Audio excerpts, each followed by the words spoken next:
संविधानको विरुद्ध कुरा गर्ने जनताको प्रतिनिधिहरूले बनाएको चिजमा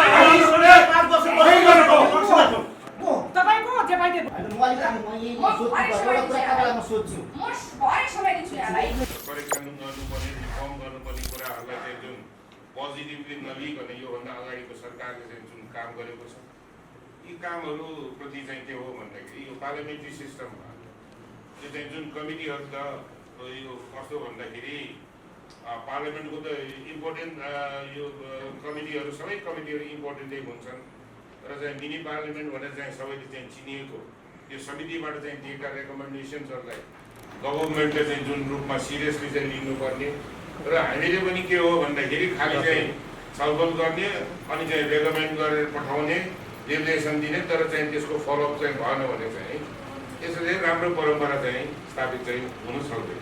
त्यो कारणले गर्दाखेरि अब हाम्रो चाहिँ सभापतिज्यूले चाहिँ यसमा चाहिँ अलिक विशेष ध्यान चाहिँ दिनु पर्यो। कमिटीले चाहिँ जुन निर्देशित गरेका कुराहरू कुन मन्त्रालयमा चाहिँ जुन तपाईँले चाहिँ आजको यो कार्यतालिकामा पनि लिस्टिङ चाहिँ गर्नुभएको छ र सबैलाई चाहिँ त्यसमा चाहिँ फलोअप गरेर सिरियसली अब चाहिँ कन्सर्निङ अब निकायका चाहिँ भनौँ न अब चाहिँ सम्बन्धित रेस्पोन्सिबल पर्सन्सहरूलाई चाहिँ यहाँ बोलाएर फेरि त्यसमा चाहिँ गर्दाखेरि चाहिँ राम्रो हुन्छ भन्ने मलाई लागेको छ। र अरू त अब खास गरेर सभाज्यू यो मेन चाहिँ अब आउने यो चाहिँ जुन चेन्ज कन्टेक्स्टमा जुन हामीहरू चाहिँ अहिले चाहिँ यो पार्लियामेन्टमा चाहिँ छौँ यो बाँकी रहेको समयलाई चाहिँ हामीले चाहिँ सुचारू रूपमा यसलाई चाहिँ विधि नियमअनुसार पार्लियामेन्ट्री प्र्याक्टिस अनुसार गरेर यो कमिटीले पनि इफेक्टिभ रूपमा प्रभावकारी रूपमा आफ्नो कामहरू चाहिँ अगाडि बढाएर यसको भनौँ न पिपुलले पनि एप्रिसिएट हुने गरिकन चाहिँ हामीले चाहिँ गर्नुपर्छ भन्ने मेरो सुझाव छ। धन्यवाद।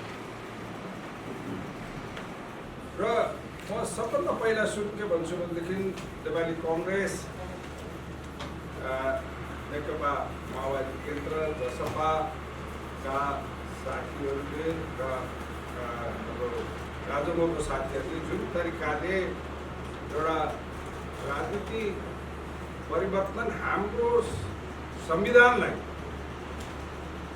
संविधानलाई दुरुपयोग गरेर सत्ता साधन र स्रोतलाई दुरुपयोग गरेर अगाडि बढ्नु खोजेर संविधान नै खत्म हुन सक्ने व्यवस्था नै खत्म हुन सक्ने जनताले सधैँ दुःख पाउन सक्ने भन्ने कुरालाई देखेर हाम्रो आदरणीय पूर्व प्रधानमन्त्रीज्यू माधव कुमार नेपालजीको नेतृत्वमा जुन सांसदहरूले पनि यसलाई साथ दिनुभयो।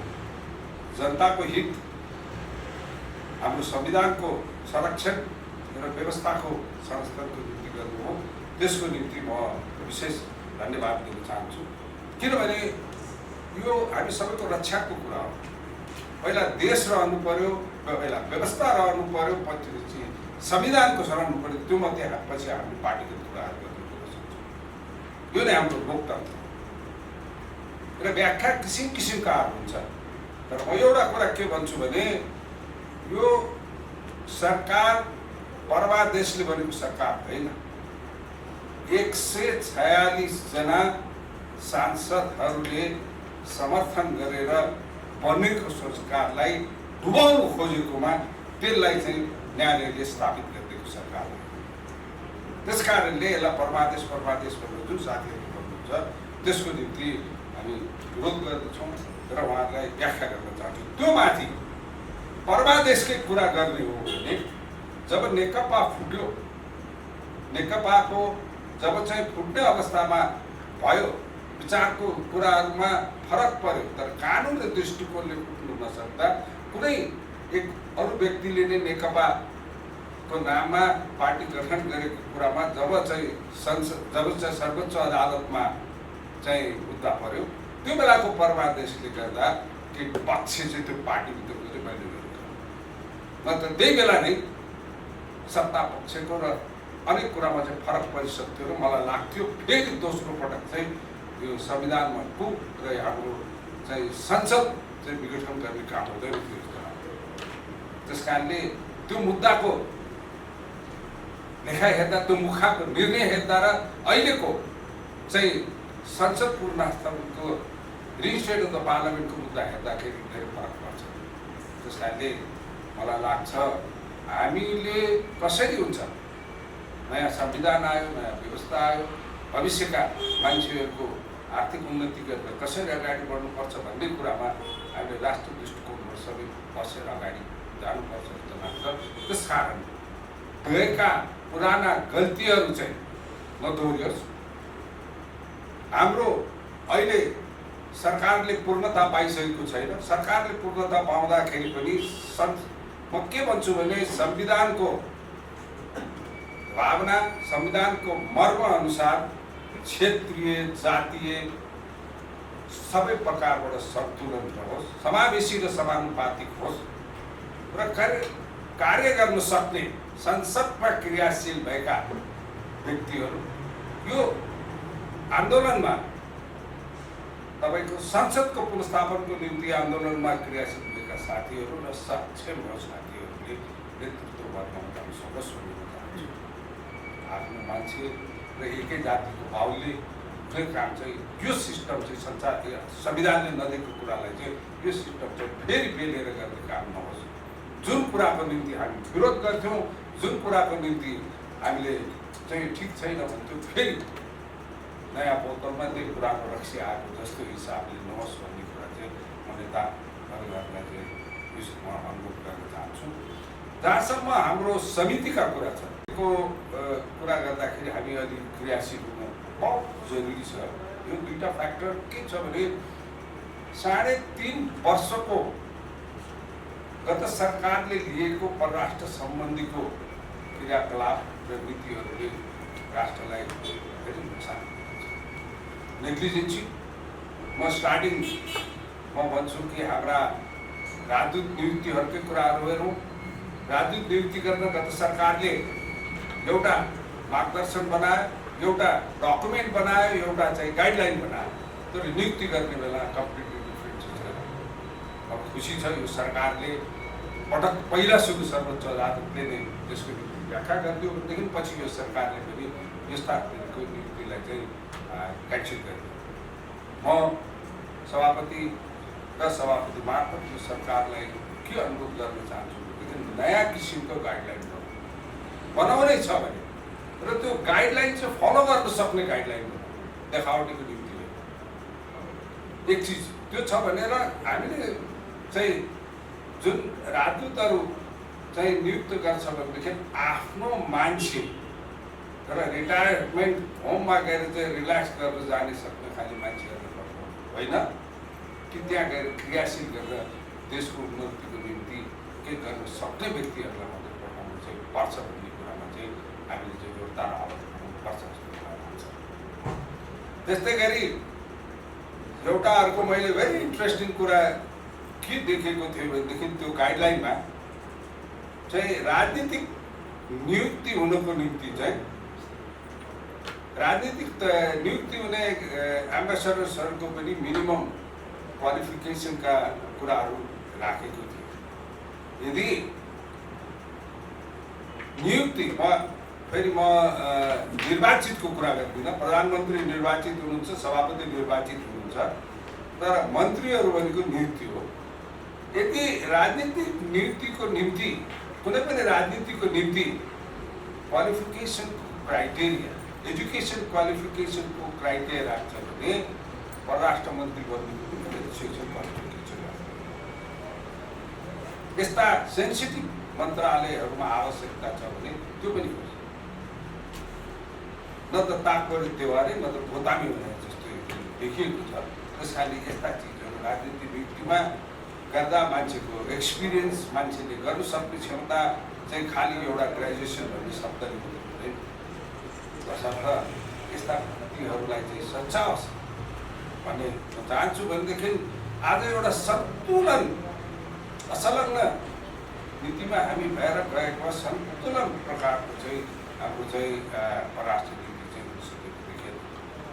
परराष्ट्र नीति ल्यायो परराष्ट्र नीतिमा पनि। परराष्ट्र नीति सँगसँगै हाम्रो सुरक्षा नीतिको कुरा के छ भन्ने कुरामा चाहिँ गौण किसिमले हुन सक्यो। यस कुरामा योभन्दा अगाडिको मिटिङमा परराष्ट्र मन्त्री त्यस वखतका परराष्ट्र मन्त्री नै भएको बेला पनि हामीले जोडदार आवाज उठाएको मलाई लाग्छ हाम्रो समितिमा रेकर्डेड छ। त्यसले गर्दा हामीले भेरी क्रिटिकल्ली यो चाहिँ परराष्ट्र नीतिको सम्बन्धित राष्ट्र नीतिको ज्ञान दिएका व्यक्तिहरू परराष्ट्र नीतिको विज्ञहरू सबैसँग राखेर चाहिँ हामीले चाहिँ एउटा नयाँ किसिमको चाहिँ परराष्ट्र नीति बनाउन सक्ने यो हाम्रो सदस्यहरूको एपोइन्टमेन्ट गर्नु सक्ने र अति वैकल्पिक कुराहरूमा चाहिँ हामीले अगाडि बढ्नुपर्छ भन्ने चाहिँ मेरो भावना राख्छु। भनिसकेपछि अर्को हाम्रो पर्यटन र संस्कृतिको कुरा गर्दा कोभिड-19 को महामारीले नेपालमा सबभन्दा ह्रास भएको क्षेत्रले पर्यटन एउटा सानो रेस्टुरेन्टदेखि लिएर 5 स्टार होटेलसम्म एउटा ट्याक्सीदेखि लिएर ठुल्ठुला चाहिँ हवाई जहाज कम्पनीहरूसम्म सबैसँग यो कोभिड हुन त सरकारले राहतको दिशामा चाहिँ सहुलियतको ऋणको व्यवस्था गरेको छ। र ऋणको व्यवस्थाले मात्रै उनीहरूलाई पहिला सुरु चाहिँ सधैँ सरकार साथमा छ भने एउटा मनोबल अगाडि गर्नु छ। र हामीले एउटा भिलेज टुरिज्मदेखि लिएर चाहिँ ल्याएर तपाईँको नेसनल कल्चरल टुरिज्म तपाईँको रिलिजियन टुरिज्म यो सबको निम्ति चाहिँ हामीले नयाँ तरिकाले सोच्नु परेको छ। डोमेस्टिक टुरिस्टहरूको निम्ति नयाँ तरिकाले चाहिँ एउटा आकर्षण गर्न सक्ने प्रोत्साहन दिन सक्ने हिसाबले अगाडि बढ्नु परेको छ। त्यहाँदेखि यो पर्यटन क्षेत्रको कुरालाई पनि हामीले बहुत सिरियसली सबै किसिमका सरकार व्यक्तिहरूलाई पनि संलग्न राखेर खालि नेपाल सरकारको स्वामित्व रहेको र नेपाल सरकारको इन्ट्रेस्ट भएका अर्गनाइजेसनहरूलाई मात्र नभइकन हामीले सबै सरकार व्यक्तिहरूलाई पनि संलग्नता गराएर छलफल गरेर एउटा नयाँ किसिम नयाँ जोसले चाहिँ नयाँ प्रतिबद्धताको तरिकाले हामी अगाडि बढ्नुपर्छ। मेरो समिति त्यसमा क्रियाशील हुनुपर्छ। अब इन्टरभ्यूमा चाहिँ हामीहरूले कोही भनौँ न कोही चाहिँ इन्टरभ्यू अन्तर्वार्ता दिने व्यक्तिहरूले बोल्नुपर्ने परिस्थिति भयो हो। त्यसै कारणले आफ्नो रणनीति एमसिसीको बारेमा भाषा एमसिसीको बारेमा जुङ्गे लडाइँ भयो भाषा एमसिसी पास गर्दा के हुन्छ यसमा कतिपय चाहिँ एमसिसीका बुदाहरू सरकारलाई हानि पुग्ने खालका चाहिँ छन्। त्यसलाई संशोधन नगरी पास गर्नु मिल्दैन भन्ने कुरा छ। अनि हाम्रो सरकार आयो भने हामी पास गर्छौँ अनि त्यो सरकारले किन गरेन। अब यस्तो खालको चाहिँ काइते कुराहरू नितान्तै काइते कुराहरू चाहिँ ल्याइरहेको छ। हामी एमसिसी पास गर्छौँ पास कसरी गर्ने एमसिसीमा के कुराहरू लेखिएको छ। यो सरकारलाई चाहिँ हानि पुग्ने चाहिँ देश र जनताहरूलाई हानि पुग्ने कुराहरू नितान्तै छ। तपाईँको दूरगामी असर पर्ने कुराहरू के छन् प्रभाव पर्ने कुराहरू त्यो त सफा गर्न जरुरी छ त त्यो छैन। अनि हामी पास गर्छौँ मनोगत ढङ्गले चाहिँ व्यक्तिगत ढङ्गले यो कुराहरू भइरहेको छ। यो कुराहरू ख्यालको कुराहरू छैन। तहको कुरा के छ भने सार्वजनिक अब समितिको बैठकमा मैले यहाँ चाहिँ सांसद मित्रहरूलाई चाहिँ म अनुरोध गर्न चाहन्छु। समितिको बैठकमा विषयवस्तुभन्दा बाहिरका कुराहरू बोल्न जरुरी छैन। यो राजनीतिक रङ्गमञ्च होइन, यो संसदको मिनी पार्लियामेन्ट हो। मिनी पार्लियामेन्टमा के विषय छ हामीसँग टुरिज्मको कुरा छ। तपाईँको पर्यटन तथा नागरिक उद्यान मन्त्रालय पर्छ, परराष्ट्र मन्त्रालय पर्छ। त्यो भित्र छ त्यसको फेरोभित्र गएर कुरा गरौँ नि त। कहाँ सरकारका कुरा आएका छन्, कहाँ अर्को कुरा आएको छ, कहाँ अरू कुराहरू आएछ, नाना थरीका कुराहरू प्रबन्धहरू चाहिँ गर्ने कुराहरू आउँछ। विषय समय दिएर बोलौँ न, हाउसमा सुन्ने समयमा दिएर बोलौँ। त्यो भएन भने चाहिँ कुनै लेख रचनामा चाहिँ प्रकाशित गरौँ। त्यसै कारणले विषयवस्तुमा आधारित रहेर हामीले चाहिँ आफ्नो चाहिँ मर्म भावना अनुशासनभित्र रहेर काम गरौँ। धन्यवाद छ। निर्भय भएको छ त्यसको ऐतिहासिक भूमिका निर्वाह गर्नुभएकोमा साहसपूर्ण भूमिका खेल्नुभएकोमा म माननीय सदस्यजीलाई धेरै धेरै धन्यवाद दिन चाहन्छु। र यो कदमले प्रत्येक सभालाई जोगाएको छ, व्यवस्थापिकाको रक्षा गरेको छ र कार्यपालिका जोगाएको छ र त्यसपछि न्यायपालिकाको पनि मर्यादाको रक्षा गरेको छ, सम्मान अभिवृद्धि गरेको छ, संविधानको रक्षा गरेको छ, लोकतन्त्रको रक्षा गरेको छ र मुलुकको राजनीतिक स्थायित्वको निम्ति यसले एउटा राम्रो पाइला चालेको छ। निर्वाचन क्षेत्रमा जाने थियौँ अनि कोरोनाबाट पीडित भएर अनि अस्पतालको शैय्यामा छटपटाइरहेका हुने थिए। त्यस हुनाले हामीलाई मर्नबाट जोगाउने काम पनि भएको छ। यो सबै हिसाबले पनि यसको निम्ति जसले जति जति मात्रामा देखिएर नदेखिएर मनको भावनाले या जुनसुकै हिसाबले पनि भूमिका खेल्नुभएकोमा धेरै धेरै धन्यवाद दिन चाहन्छु सबैलाई, नागरिक समाजदेखि लिएर मिडिया कर्मीहरूसम्म, भौतिक समुदायदेखि लिएर सबै प्रबुद्ध समुदायहरू समेत। अब अहिले नयाँ सरकार आएको छ। यो नयाँ सरकार आइसकेपछि स्वाभाविक रूपमा उसले विगतको सरकारको समीक्षा गर्नुहुन्छ। कहाँ कहाँ त्रुटिहरू भए, के कमजोरीहरू भए त्यसलाई ध्यानमा राख्नुपर्छ। तर सरकारले अझै पूर्णता प्राप्त गर्न बाँकी नै छ, मन्त्रीमण्डलले पूर्णता प्राप्त गर्न बाँकी नै छ। यस्तो अवस्थामा हामीले तुरुन्तै गरिहाल्दा भन्दाखेरि पनि गाह्रो चाहिँ हुन्छ। त्यसले पूर्णता प्राप्त गरोस्। मन्त्रीहरूले आफ्नो जिम्मेवारी पर्यटन मन्त्रालयले खाली नै सकेर अहिले पनि, त्यसपछि परराष्ट्र मन्त्रालय खाली नै छ। प्रधानमन्त्रीले हेर्नु भएको छ अहिलेसम्म, त्यो पनि प्रदान हुनेछ र त्यसपछि हामीले अझै राम्ररी गर्न सक्नेछौँ। तर पनि हाम्रो पत्र गइराखे राम्रै हुन्छ। हामीले हाम्रो निर्देशनहरूको सन्दर्भमा के भएको छ त्यसको जानकारी पाऊँ भन्ने कुराहरू गर्दाखेरि उहाँले अध्ययन गर्नुहुनेछ। अध्ययन गरिसकेपछि त्यो हामीलाई जानकारी गराउनुहुनेछ। र यो पछिल्लो समयमा हामीले बनाएको कुराले नपुग्ने हुन सक्दछ। सुरुदेखि हामीले पटक पटक पठाएको हुनाले यी सबै चिजको श्रृङ्खला बनाउनु पर्यो। 1, 2, 3, 4, 5 कतिवटा विषयहरूमा हामीले भ्रष्टाचारसँग जोडिएका कुराहरू होला, अरू कतिपय त्रुटिपूर्ण कामहरूका सन्दर्भमा होला, कतिपय सुधारका पक्षका कुराहरू होला, निर्माण कार्यको स्तर सम्बन्धित विषयका वस्तुका बारेमा होला, कतिपय क्वालिटीका काम नभएका भन्ने विषयमा कुराहरू होला, या कतिपय कानुनहरूमा, हाम्रो नियमावलीहरूमा, संरचनाहरूमा सुधार परिवर्तनका सुझावका कुराहरू होला। ती सबै कुराहरू चाहिँ फेरि नयाँ सिराबाट, फेरि पनि आफै पर्ने नयाँ सिराबाट अध्ययन गर्नका लागि हामीले सम्बन्धित मन्त्रालयका मन्त्रीज्यूहरूलाई हामीले भन्नुपर्ने हुन्छ। अनि त्यसपछि अब जहाँसम्म ब्युरोक्रेसीको कुरा छ त्यसमा पनि एउटा व्यक्तिको निरन्तरता कति छ उहाँलाई सम्झाउनु पर्ने हुन्छ।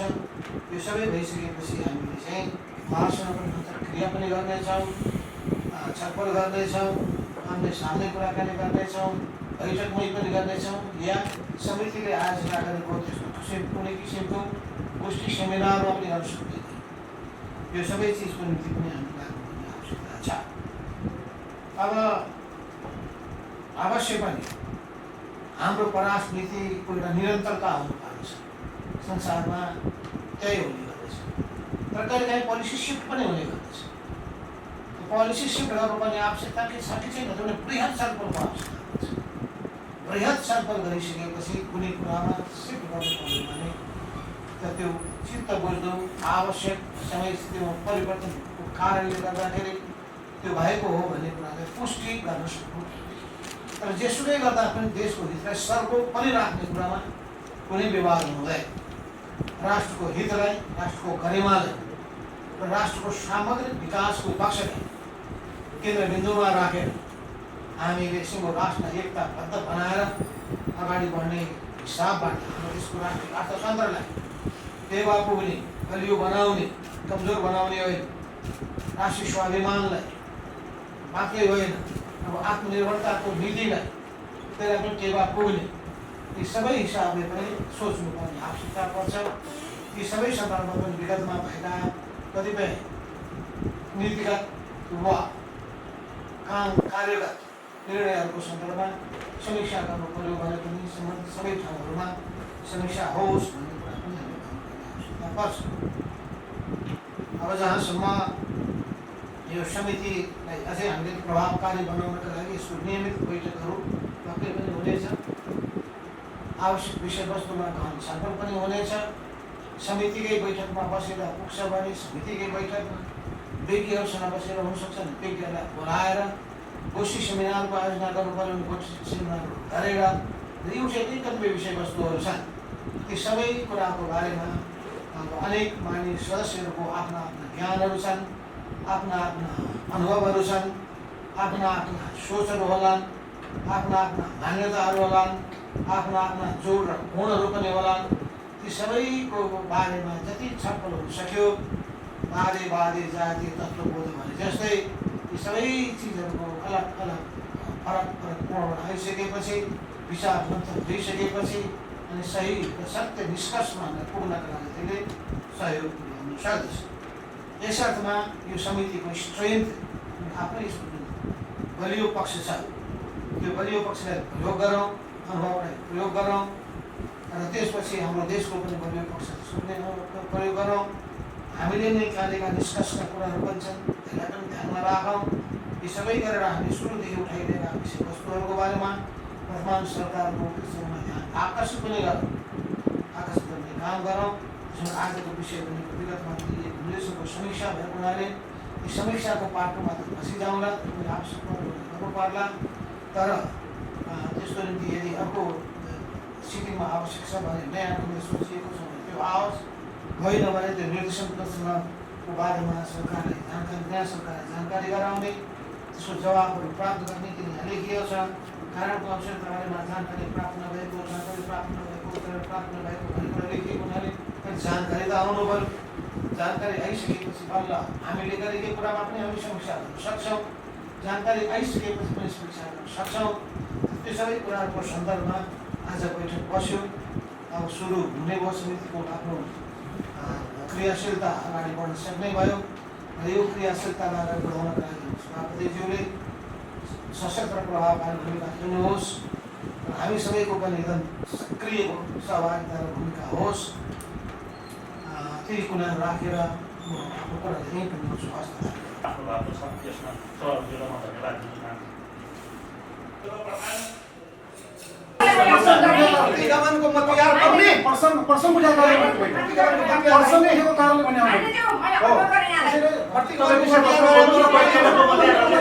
तपाईँ यो समितिमा बस्नु लागेको हुनुहुन्छ, निवेदन हालेर यो समितिमा बस्नु लागेको राजीनामा दिनुहोस्, निस्किनुहोस्। तपाईँले के भन्नुहुन्छ?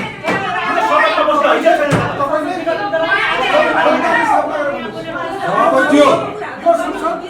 सभापतिज्यू, मैले तपाईँलाई सुरुमै निवेदन गरेको थिएँ कि पूर्व मन्त्रीहरू नियम कानुन मिचेर यो समितिमा नराख्नुहोस् भनेर। यो समितिमा बस्ने अधिकार छैन तपाईँलाई। बाहिर निवेदन हाल्यो। मलाई किन खबर गरे? मलाई खबर किन गरे? मलाई खबर किन गरेको बैठकमा हो?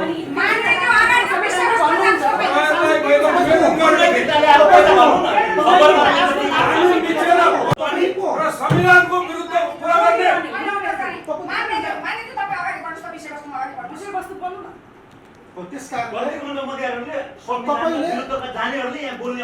तपाईँले विषय उठाएको कारणले बोल्यो।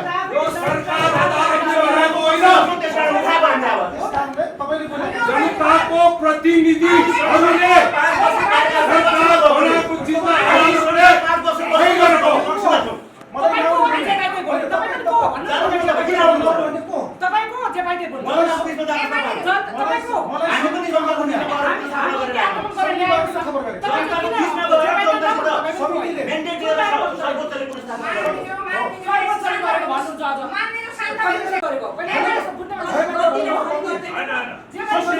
सरकारको चिजमा पार्टी विरुद्ध अन्तर्विरोध संसदको समितिमा किन ल्याउँदै हुनुहुन्छ?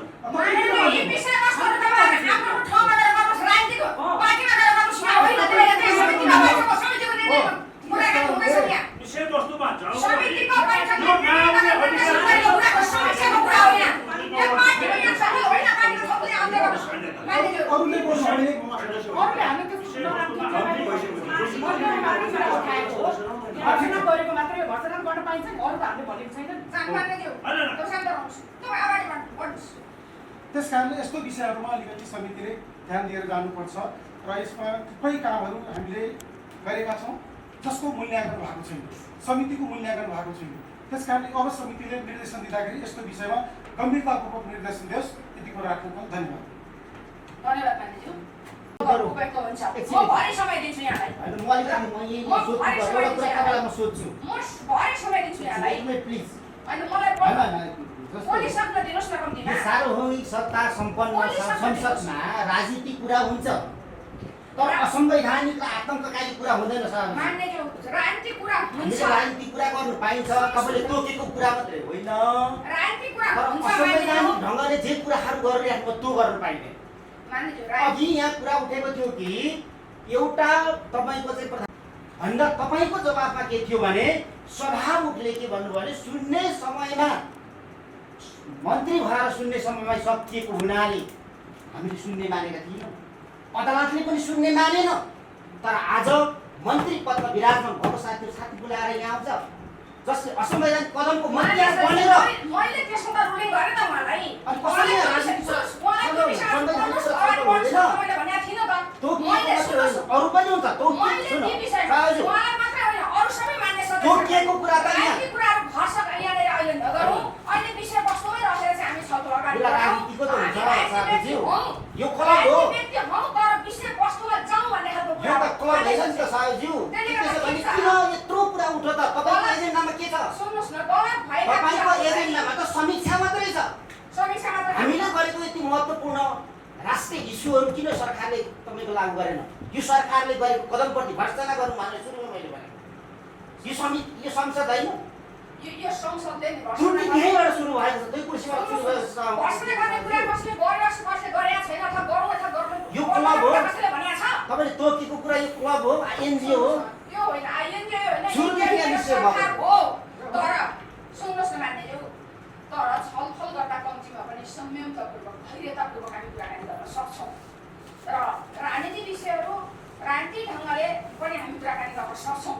र अघि बोल्ने मान्य सदस्यहरूले कतिपय कुराहरू कतिपय विषयवस्तुबाट अलिकति चिप्लेर बोल्नु भएको थियो, त्यो कुरो पनि मैले मानेको हुँ। तर के त भन्दा छलफल हामीले सम्बन्धित ठाउँमा बसेर छलफल गरौँ। यो एउटा विषयवस्तु तोकेर गरेको बैठकमा यही विषयवस्तु त्यसरी फेरि भित्र बसेरै हामी एउटा निर्णयमा पुगौँ भन्ने मेरो अनुरोध हो यहाँलाई। त्यसले गर्दाखेरि यो एउटा सरकारलाई एउटा चाहिँ समृद्ध बनाउने, सरकारलाई एउटा सहयोग गर्ने एउटा चाहिँ मिनी पार्लियामेन्ट भएको कारणले गर्दा विगतका दिनहरूमा हामीले दिएका निर्देशनहरू कति कार्यान्वयन हुन सकेनन् र कार्यान्वयन हुन सकेनन् भन्ने सन्दर्भमा 100% कार्यान्वयन भएनन् भन्दिनँ म, कतिपय कार्यान्वयन भएका पनि छन् तर सबै कार्यान्वयन भएका छैनन्। महत्त्वपूर्ण विषयहरू कार्यान्वयन हुन सकेनन्। त्यसले गर्दा अहिले आइरहेको नयाँ सरकारलाई कम्तीमा समयमै सजग बनाउन सकौँ। हिजोको सरकारले हामीले दिएका निर्देशनलाई लत्याएको छ, काम गरेको छैन र यहाँ मान्य सदस्यहरूले भन्नुभयो, सभापतिज्यूले पनि यसमा चाहिँ गजगजाउने काम गर्नु भएन होला। हामीले दिएका निर्देशन पनि बा गलत थिए कि अथवा के थिए, हामीले दिएका निर्देशनका लागि मात्रै दिउँ कि भन्ने खालको कुरा गर्नुभयो। यही समितिभित्र बसेर गम्भीरतापूर्वक छलफल भएर दिएको निर्देशन त्यो निर्देशनका लागि मात्रै थिएन। यो एउटा दिएका निर्देशनले चाहिँ सिङ्गो यो देशलाई मा भएका कमी कमजोरीहरूलाई सुधार्दै हाम्रा कामलाई चाहिँ राम्रो व्यवस्थित ढङ्गले अगाडि बढाउँ भन्ने खालको कुरा नै थिए। र विशेष गरी चाहिँ हाम्रो परराष्ट्र नीति सम्बन्धीका कुराहरूमा, परराष्ट्र सम्बन्धीका विषयवस्तुहरूमा, सीमाका विषयवस्तुहरूमा, यसै गरी चाहिँ डुवानका विषयवस्तुहरूमा, परराष्ट्र नीति र कूटनीतिका विषयवस्तुहरूमा हामीले गम्भीरतापूर्वक छलफल गरेर दिएका निर्देशनहरू छन्। र त्यसै गरी चाहिँ संस्कृति पर्यटन मन्त्रालय अन्तर्गतका कामहरूमा यसमा चाहिँ वाइडबडी न्यारोबडीका कुराहरू थिए, त्यसमा हामीले गम्भीरतापूर्वक छलफल गरेर मात्रै नभएर उपसमिति निर्माण गरिकन चाहिँ यसले एउटा प्रतिवेदन तयार पारेर दिएको निर्देशन थियो। त्यो निर्देशन चाहिँ कार्यान्वयन भएन र कार्यान्वयन किन भएन भन्दा हामीले नगर्दिएको होइन। बार हामीले टेलिफोनबाट बार मन्त्रालयमा मन्त्रीसँग भेटेर कुराकानीहरू गरेको छन्, कुराकानी नभएको होइन। र कति कुराकानी भए कति कुराकानी भएन भन्ने खालको सन्दर्भमा सधैँभरि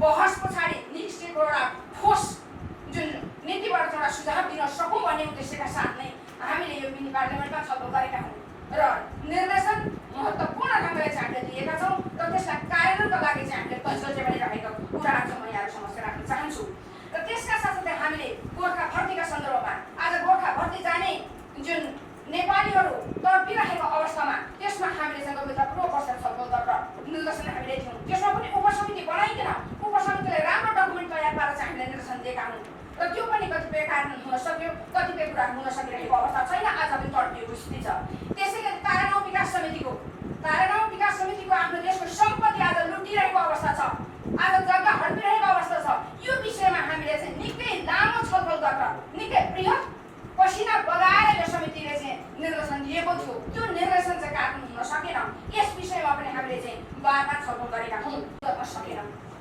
त्यसैले स्थापना गर्ने काम भएको छ र यो पुनः स्थापित भइसकेपछि हामीले यसलाई चाहिँ कार्यान्वयन दिएको निर्णयबाट नै आज समाजको अन्तिम समयमा हामीले गजगजाउन सकौँ उहाँलाई र हामीले दिएका ठोस निर्देशनहरू जो पनि यो आवाका भरमा हामीले निर्देशन दिँदैनौँ गम्भीरतापूर्वक छलफल गरिकन हामी विषय वस्तुमा चाहिँ अडेर त्यसका चाहिँ विषय विज्ञहरूसँग छलफल गरेर र सही जुन निर्देशन चाहिँ हामी तयार गर्छौँ त्यो सही निर्देशनलाई मन्त्रालयले सम्बन्धित मन्त्रालयले यसलाई कार्यान्वयन गर्नुपर्छ र त्यो गर्नका लागि चाहिँ आजको बैठकले एउटा सार्थक रूप लिन सकोस् विगतका कमी कमजोरीहरूबाट चाहिँ हामी सिक्दै आगामी दिनमा चाहिँ राम्रा कामहरू गर्न चाहिँ देखाउन सकौँ कि यो वर्षौँदेखिको निरन्तर यो चाहिँ एउटा अभियानका रूपमा निर्देशन दिने कार्यान्वयन नहुने यस्तो किसिमको गलत किसिमको कामबाट अब हामी उन्मुक्ति पाउन सकौँ त्यसबाट चाहिँ मुक्ति हुन सकौँ भन्ने उद्देश्यका साथ नै